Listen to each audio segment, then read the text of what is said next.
Hello guys, welcome back to my YouTube channel. কেমন আছো তোমরা? অনেকদিন পর একটা ভিডিও নিয়ে চলে এসেছি। সকাল সকাল বাজার চলে গিয়েছিলাম। আর তো দেখো সকালবেলা বাজারে গিয়ে কি নিয়ে এসেছি, উচ্ছে।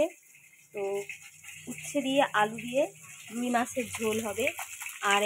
আর এই যে রুই মাছ যেটা নিয়ে এসেছি সেটা আমি ভাজছি, এখন ভাজা করছি। তো মাছটা আমি ভেজে নিচ্ছি, তারপর উচ্ছে আলু দিয়ে পাতলা করে মাছের ঝোল করবো।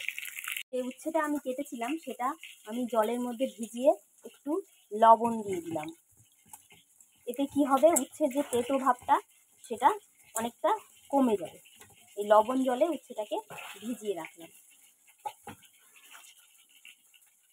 ঝোলটা ফুটে উঠেছে, আর আমি এখন ওই যে উচ্ছেগুলো ভিজিয়ে রেখেছিলাম সেগুলো আস্তে আস্তে দিয়ে দেব। এতে উচ্ছের তিতো ভাবটা একদমই থাকবে না।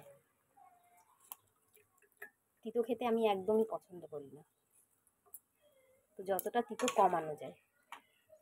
তো মাছটা আরেকটু পরে দেবো, এটা ফুটুক, আলুটা ঠিক মতো গলুক। আলু উচ্ছে দুটো গলে গেলে আমি মাছটা দিয়ে দেবো।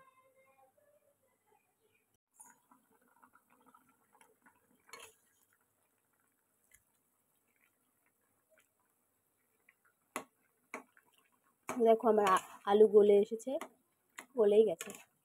তো মাছটা দিয়ে দেবো। উচ্ছে সব গলে গেছে, এবার মাছগুলো আস্তে আস্তে দিয়ে দিচ্ছি। তারপর আরেকটুখানি জাল দিয়ে ব্যাস এটা নামিয়ে নেব। তো তারপর আমি দেখো খেতে দিয়ে দিয়েছি।